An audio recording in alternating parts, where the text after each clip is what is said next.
होते हैं। कुछ भी काम करो, कुछ भी लिखो, पहले भगवान का नाम। कोई भी काम करो, हर काम करने से पहले भगवान का नाम लो, वो काम सफल हो जाएगा आपका। घर से निकलो तो 4 बार नारायण नारायण नारायण करते निकलो। कोई भी कार्य हो, हर एक कार्य से पहले भगवान को याद करो तो आपका काम भी सफल हो जाएगा। तो इस विषय में बहुत ध्यान देने की बात है कि हर एक काम में सबसे एक नंबर पर भगवान को रखो। सब कुछ बदल गया पर मैं वही हूँ, यही मुक्ति है। ये समझ में नहीं आती कि यही मुक्ति है। मैं वही हूँ, यही मुक्ति है। जो बदलने वाला वो मेरा स्वरूप नहीं है, जो नहीं बदला वही मेरा स्वरूप है। इसको पकड़ लें, ये मुक्ति का द्वार है। इसको आप पकड़ लेंगे तो यही आपको मुक्त कर देगा। मैं हूँ, मैं ये है संसार का अंश, हूँ है परमात्मा का अंश। मैं हूँ इसीलिए कहा गया चित जड़ ग्रंथि। तो जब मैं नहीं रहेगा तो फिर हूँ भी नहीं रहेगा, है ही रहेगा। तो मैं के उस पार तो अनंत सृष्टि के संसार है, और मैं के उस पार परमात्मा है। तो मैंने कहा कि मैं है ये द्वार है, मुक्ति का द्वार है। इस पर आप स्थिर रहोगे कि मैं तो वही हूं, तो ये आपको पार ले जाएगा। राम, अध्यात्म में थोड़ी थोड़ी लगन लग रही है, मगर क्रोध में कमी नहीं आ रही है। साथ ही पद प्रतिष्ठा की कामना कम नहीं हो रही है। कृपया इस पर मार्गदर्शन करें। इस पर मैंने वही बताया ना कि आप दूसरों पर ध्यान मत दो, मैं भगवान का हूं इस पर जोर दो। जैसे बालक होता है, माना को चला जैसे भी है, बालक के मन में ये नहीं आती कि मैं माँ की गोद में जाने से पहले नहा लूं, कपड़े बदल लूं। उसके मन में आती ही नहीं है। मैं तो जो भले बड़ी तो तेरे, मैं तो भगवान को जाके माँ की गोदी में बैठ जा। अब माँ जाना उसका काम है, माँ अपने आप शांत करेगी, सब कुछ करेगी। तो इसको आप पकड़ लो कि मैं भगवान का हूँ, ये आप पकड़ लो। आप उसको महत्व में देकर विकारों को महत्व देते हो, विकारों को ज्यादा देखते हो, इसलिए विकार छूटते नहीं है। अब घर में आप अकेले अकेले बैठे हो, अंदर कोई कमरे में कुत्ता घुस आए तो आप कमरा छोड़ के बाहर भाग जाओगे या कुत्ते को बाहर भगाओगे?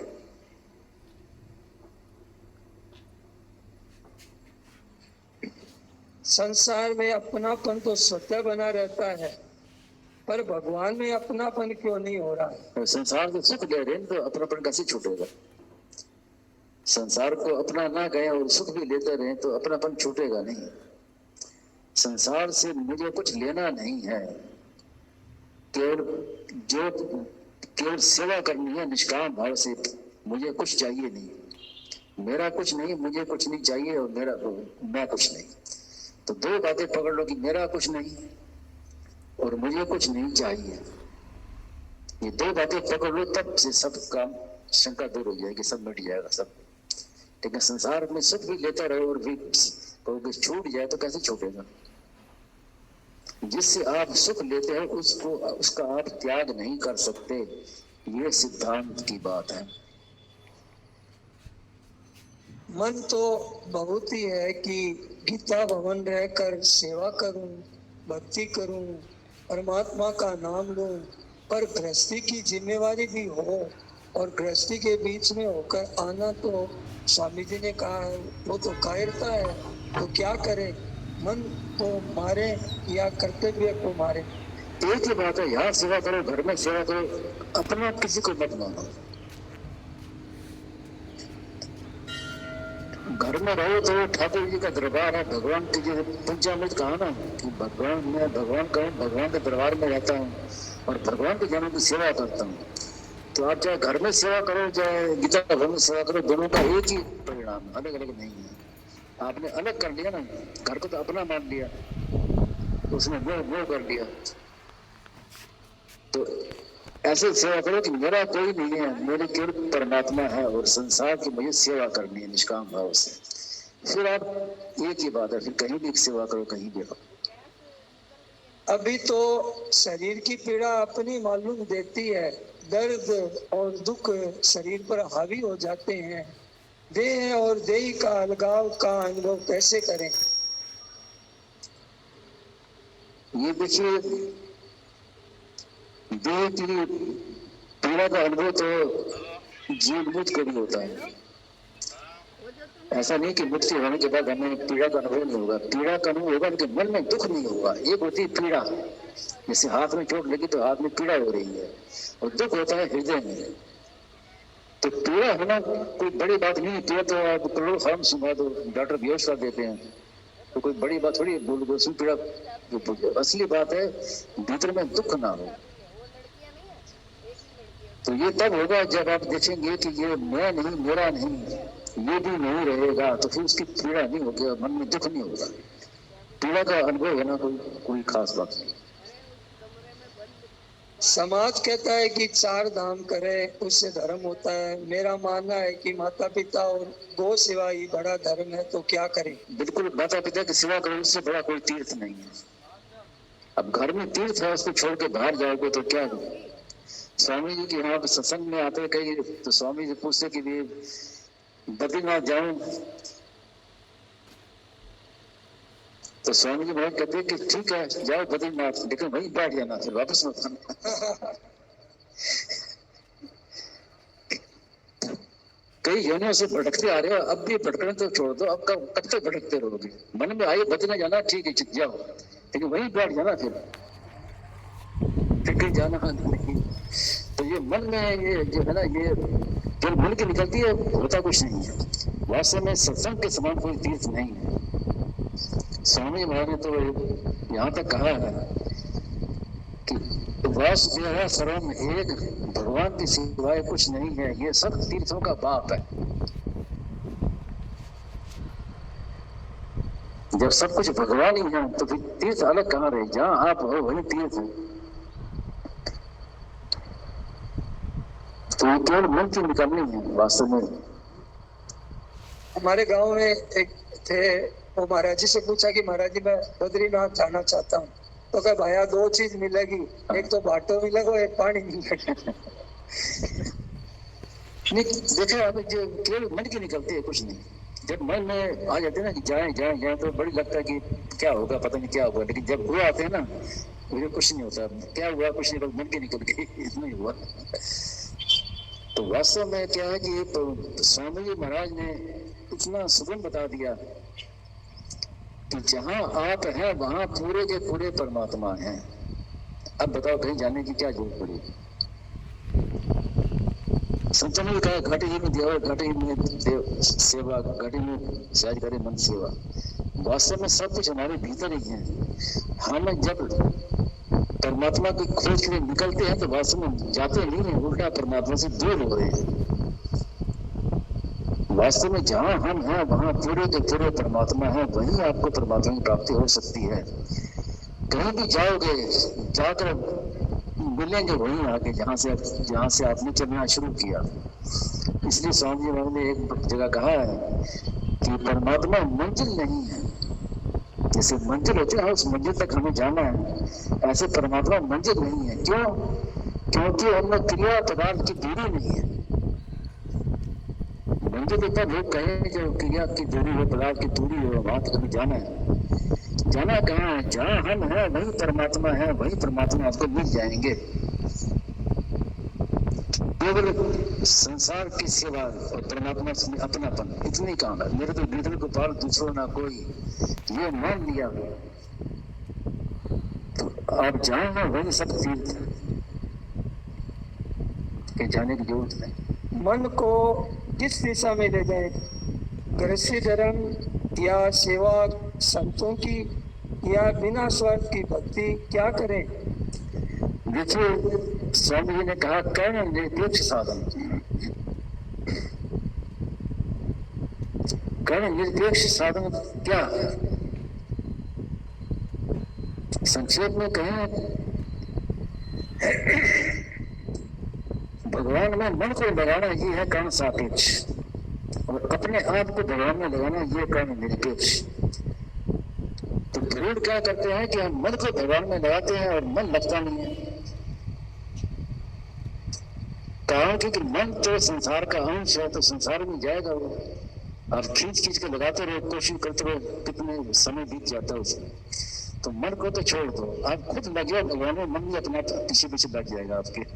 आप खुद तो भगवान में लगते नहीं, अब मन को लगाओ, कितने लोग कैसे लग जाएंगे। तो सूर्य महाराज ने क्या कहा, ये तो कहा है कि खुद भगवान में लगे, मैं भगवान का हूँ, इसके समान कोई साधन नहीं है। ये क्यों कहा कि जब आपके भीतर में ये भाव आ जाएगा कि मैं भगवान को, भगवान मेरे हैं, तो फिर सब अपने आप लगेंगे। अब खुद लगते नहीं, खुद तो लगते हैं मैं संसार में, कि मैं तो ग्रस्ती हूँ, मैं तो संसार का हूँ, मैं स्त्री हूँ, मैं पुरुष हूँ, खुद तो ऐसे लगते हैं। और मन को लगाना चाहते हैं तो वो कैसे लगे। खुद लगो आप खुद कि मैं भगवान का हूँ, फिर सब अपने आप काम अपने आप हो जाए। नारायण नारायण। हाँ, जैसे संसार में रह रहे हैं, भगवान के भजन पूजा भी कर रहे हैं, अपने मन में आपके बैठा हो मैं तो संसारी हूँ, तो फिर आपके द्वारा साधन कैसे होगा, संसार का ही काम होगा।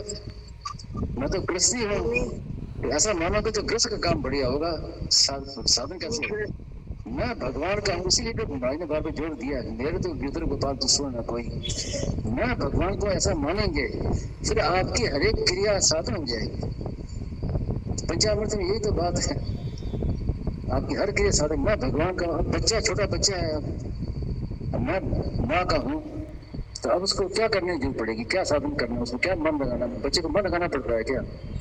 मैं जैसा भी हूँ भगवान का हूँ, जैसा भी हूँ, ये खास ध्यान देने की बात है कि मैं जैसा भी हूँ भगवान का हूँ, और भगवान जैसे भी है मेरे हैं। अब भगवान को विचार नहीं करना कि वो सगुण है कि निर्गुण है, कि साकार है कि निराकार है, कि सर्वव्यापी है कि कैसे है। विचार की ज्योति जैसे भी है मेरे हैं, बस वो विचार क्या करना। तो मूल जो बात हम जो सच्ची बात को हम पकड़ लें कि मेरे तो गुरु के बाद दूसरों ना कोई, तो सब शंकाएं अपने आप मिट जाएंगी। और केवल, हाँ केवल नारायण नारायण नारायण नारायण। क्योंकि अरे प्रभु वो नहीं सुन रहे, संसार का काम मानेंगे कि मैं भगवान का ही काम करता हूँ, भगवान कैसे आएगा। संसार दूसरे की सेवा करेगा, कुछ भी करेगा, तो वो भगवान का काम। स्वक्रमण तमें भ्यश्च, भगवान की पूजा है। तो अगर हमने भगवान को मान लिया, तो हम जो भी करेंगे वो सब क्रिया साधन हो जाएगी। नहीं को नई रूप से देखने से शुद्ध है दिखता है, ऐसा बड़ा स्वामी जी जी। लेकिन नहीं को तो नहीं तो दिख रहा है, नई रूप से देख रहे हैं, लेकिन उससे सुख भी ले रहे हैं ना साथ में। संबंध नहीं छोड़ा, नहीं के साथ संबंध जोड़ा हुआ है हमने। तो नहीं को नई रूप तब देखेंगे कि जब हमने उसके संबंध छोड़ दिया। जैसे कोई लड्डू हो, लड्डू में कोई कह दे कि अभी लड्डू में जहर है, तो हम तो छोड़ देते हैं ना बिल्कुल। तो आप लड्डू को नहीं छोड़ते और जहर आपको नहीं छोड़ता, ये दशा हो रही है। आपने नहीं को कह दिया, लेकिन नहीं भीतर से मना कहा है। अगर भीतर में नहीं माने तो फिर वो आसक्ति रहेगी, नहीं आसक्ति मिट जाएगी। तो नहीं ला सकती कैसे होगी, जो है वो मेरा, वो नहीं ला सकती कैसे होगी। नहीं है वो संसार का, संसार में लगा। तो लड्डू की बात होता है कि भाई ऐसा लड्डू खाया नहीं जाता है, कितना भी परोसी करा दो खाएंगे नहीं। तो संसार तो दिखता है कि लड्डू में मिला हुआ जहर है, लेकिन में क्या तरह दिखता है ना, ठीक नहीं बात नहीं, वो क्यों नहीं दिखता है, महात्मा को दिखता है। सुखा सकती के काम, हम जो सुखा सकती है ना, इंद्रियों से सुख देना चाहते हैं, इस कारण से वो लड्डू में जहर दिखता नहीं। वो हमें बांटा जाता है, रहने से खाते जाते हैं। कितने जन्म बीत गए खाते खाते और मरते मरते से। तो सब रोगों की एक दवा है कि मैं जैसा भी हूँ भगवान का हूँ, भगवान को अपना मान लो बस। फिर ज्यादा विचार करने की आवश्यकता नहीं पड़ी। मूल बात जो है ना संबंध, कि संसार से मेरा संबंध नहीं, चाहे संसार कैसे ही हो, मेरा तो उससे कोई संबंध नहीं। और भगवान मेरे हैं, भगवान से संबंध जोड़ लो तो सब शिकायत दूर हो जाएगी। संसार कैसे, जैसे स्वप्न देखते हैं ना, स्वप्न के समय स्वप्न बिल्कुल सच्चा दिखता है, लेकिन जब आंख खुलती तब मालूम पड़ता है कि मैं तो स्वप्न देख रहा था। लेकिन स्वप्न देखते समय ये नहीं मालूम पड़ता कि बस ऐसे ही ये संसार की ये स्वप्न, जब जीवन मुक्ति होगी तो ये स्वप्न टूटेगा, तब जीवन मुक्ति, उससे घटे जीवन मुक्ति।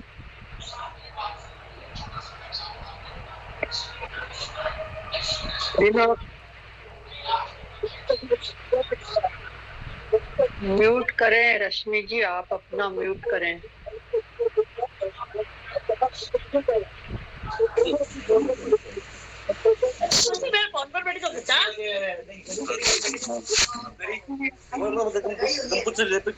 जी साहब आप म्यूट कर दीजिए।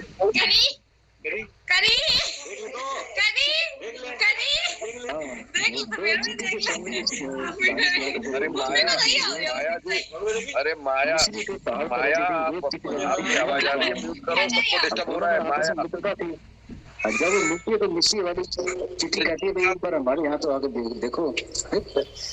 बोले नहीं क्या देखना है, वो जैसे हमारा है वैसे आपको, ये क्या फर्क क्या पड़ रहा है, डाल देते। ज्यादा आग्रह किया तो उसने कहा कि मन रखने के लिए चलो भाई चले आते हैं। तो मिश्री के चिट्ठी को आगे आप चिट्ठी ने कहा देखो स्वाद मिश्री को चखो, तो मिश्री स्वाद का तो बोले जैसा वहां वैसे नहीं है, कोई फर्क नहीं है। और चिट्ठी को बड़ा आश्चर्य हुआ कि नमक और मिश्री में बड़ा भारी फर्क है, तो इसको कोई फर्क नहीं मालूम पड़ रहा। तो फिर ध्यान से देखा तो मुंह में उसने नमक की डली दबा रखी। अब मुंह में नमक की डली दबाई तो मिश्री का स्वाद कहाँ से आया? उसने कहा ये नमक पहले बाहर निकालो, मुंह से निकाल। जब वो निकाला तो ऐसा स्वाद है कि चिपड़ के साथ मिश्री के साथ। अब बोलो मत। तो ये है कि संसार का जो सुख है ना, उसका आसक्ति, उसका हम लेकर और फिर करते हैं तो वो लाभ दिखता नहीं है उसका। तत्काल लाभ चाहिए तो फिर छोड़ना पड़ेगा उसे। और दूसरी बात भी, वो भी बात आवश्यक है कि हम छोड़ना चाहते हैं, हमारी नियत है लेकिन छूट नहीं रही है। वहां फिर एक ही बात स्वामी कहते, भगवान को पुकारो, निर्बल के बलराम। अगर आपसे जो काम नहीं हो रहा है तो फिर भगवान का बल किस लिए? जैसे माँ का दूध है वो माँ के लिए थोड़ी होता है, बच्चे के लिए तो होता है। ऐसे भगवान का जो बल है वो भगवान के लिए क्या काम आएगा? हमारे लिए काम आएगा। तो जो काम अपने से ना हो फिर भगवान को पुकारो, भगवान की कृपा से वो चीज दूर हुए। शेठ जी की पुस्तक पढ़ रहा है कि मैं जबान से तो भगवान आपकी शरण हो गया, अब आप यही कृपा करो आप ही शरण लो। भगवान ने शरण दे रखा है, यही तो खास बात है। भगवान ने हमें अपना मन रखा है, मन में अंश जीव रहते। भगवान खुद कहते कि तुम मेरे ही अंश है। इसका मतलब क्या कि भगवान ने अपनी शरण में ले रखे हैं। कमी हमारे ऐसे कपूर तो हम हुए ना। तो भगवान को अब माँ बच्चे को अपना मानती है, लेकिन बच्चे तो थोड़ी जानता है कि माँ के भीतर कितना अपनापन है। बच्चा जान सकता है, सर्दी आने से पहले ये स्वेटर बुनना शुरू कर देती है, माँ के हृदय में कितना प्रेम है। बच्चा जानता है इस बात को? नहीं जान सकता। ऐसे ही भगवान के हृदय में कितना हमारे लिए प्यार है, कितना गर्व है। भगवान चाहते हैं, स्वामी भाई ने एक बार बड़ी विचित्र बात कही कि भगवान चाहते हैं, प्रतीक्षा कर रहे हैं कि ये मुझे अपना कहे। ये स्वामी भाई कहा कि रहस्य की बात है ये, कि भगवान भी चाहते हैं, हमसे आशा करते हैं कि ये मुझे अपना कहे। तो हम भगवान को अपना माने तो कितना भगवान को पसंद करते, भगवान की भूख मिटाते हैं। भगवान की जो भूख है उसको मिटाते हैं। भगवान को अपना क्या है? बच्चा माँ को कहे कि मेरी माँ कितनी राजी होती है माँ।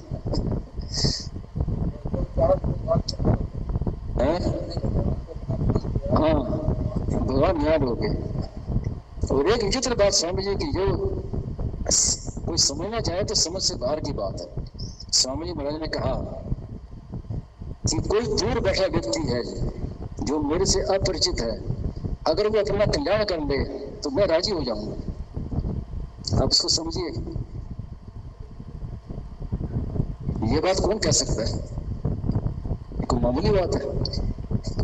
कोई बैठा जो मेरे से परिचित हुई, कोई बैठा अपना कल्याण कर ले तो मैं राजी हो जाऊंगा, ये बात कहना कि कितनी बड़ी बात है। तात्पर्य क्या है कि तस्वीर तक जिन्हें घेरा भावात, भगवान में और संत में कोई भेद नहीं, जैसे वो सर्वव्यापी या संत की सर्वव्यापी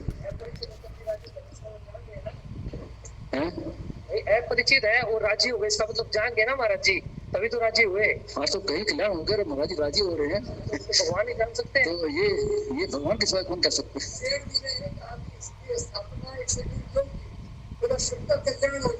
हाँ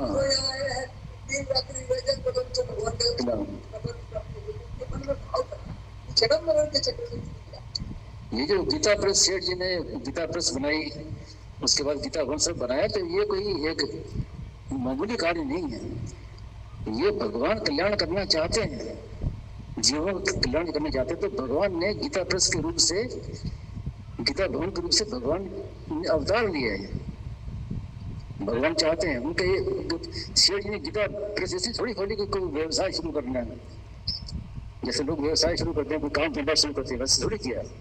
कल्याण कैसे हो, तो मूल में संकल्प उनका ये था कि सबका कल्याण कैसे, उसी लिए सब हुआ है। और ये अभी जो सत्संग जो चल रहा है, ये किसकी देन है? मूल में सेठ जी की देन है। सेठ जी ने जो प्रवाह शुरू किया सत्संग का, अभी तक चल रहा है, सत्संग चल रहा है। तो कितना दूर दृष्टि होती है और कितना दूर तक दूरगामी प्रभाव होता है संतों का, कि सबका कल्याण कैसे है। तो संतों के भीतर में जितनी लगन है, उतनी हमारी लगन है क्या? स्वामी जी ने अपने साथ वालों को कई बार कहा है कि जितना मैं तुम्हारा कल्याण चाहता हूँ, तुम्हारे भीतर में उतने अपनी लगन है क्या? नहीं है। अब स्वामी जी महाराज का आप देखिए, महाराज ने कई बार जीवन में कही कि मैं कुछ वर्ष मेरा शरीर और रहेगा तो मैं परमात्मा प्राप्ति और सुगम बता दूंगा। तो ये किस संत ने कहा? कहीं और उदाहरण मिलता है ऐसा? ऐसा कोई नहीं जो आपका कल्याण चाहेगा। सब आदमी स्वार्थ में लगे हुए हैं, हर आदमी स्वार्थ में लगा हुआ। श्रोता वक्ता भी है, वो श्रोताओं को बस श्रोता को राजी करने के लिए बोलते हैं। कल्याण की चिंता किसको है? स्वामी जी में कितनी चिंता है। अभी तो ध्वन जी जितने भी प्रवचन करता आते हैं, वो अपनी योजना ये बताते हैं कि आगामी साल में एक आश्रम वहाँ खोलेंगे, एक गौशाला खोलेंगे, इतनी जगह और विस्तार करेंगे। बस इसी में उन योजनाओं को आप बताते हैं और चाहते हैं, भक्तों से एक्सपेक्ट यही करते हैं कि हमारी कुछ सेवा। और वहाँ देखिए नंबर भी नीचे कोड नंबर आया हुआ है, नंबर बैंक का भी सब दिया हुआ है। कौन तो कल्याण भी वहीं पर है। अब कल्याण कौन चाहेगा? कल्याण कौन चाहेगा? सेठ जी स्वामी जी जैसे अब संत दोबारा कहाँ हैं जो केवल कल्याण चाहते हैं, इतना परिश्रम करते हैं कि किस लिए? केवल लोगों का कल्याण के लिए, कुछ लेना देने, कोई स्वार्थ नहीं, कुछ नहीं। भगवान में और हमारे में तीन विशेषण हैं, तीनों मिलते हैं। तो भगवान से हमारी एकता है, इसको थोड़ा सा खुलासा अच्छी तरह करिए। जैसे भगवान चेतन है, जीव मात्र हम सब चेतन है। भगवान आनंद स्वरूप है, ईश्वर अंश जीव अविनाशी चेतन अमल सहज सुख राशि। इन तीनों का विवेचन, चेतन अमल सहज सुख राशि। जैसे भगवान चेतन है वैसे हमारा स्वरूप भी चेतन है और अमल है, दोष रहित है। दोषों को तो हमने पकड़ा है, दोष तो जा रहे हैं और हम उनको पकड़ते हैं। और सहज सुख राशि,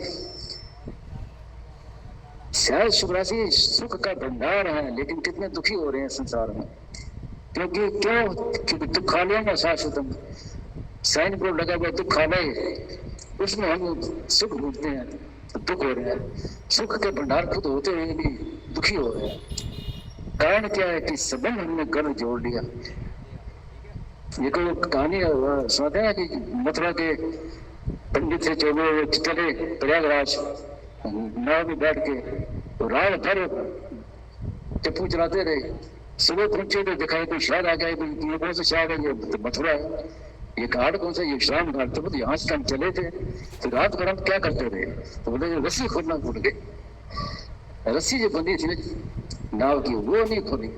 अब भले चप्पू चलाते हुए जब तक संबंध नहीं जोड़ेंगे, इसका मतलब यही होता है कि नाव है, ये शरीर है, इसकी रस्सी बंधी हुई है यहाँ से, ये मेरी माँ, ये मेरा घर, ये मेरी बिल्डिंग, ये सब पूरी रस्सी बंधी हुई है।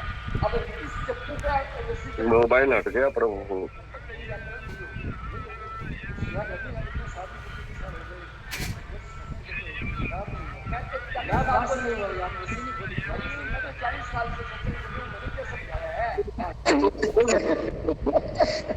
दूसरों को समझाने के लिए होता है।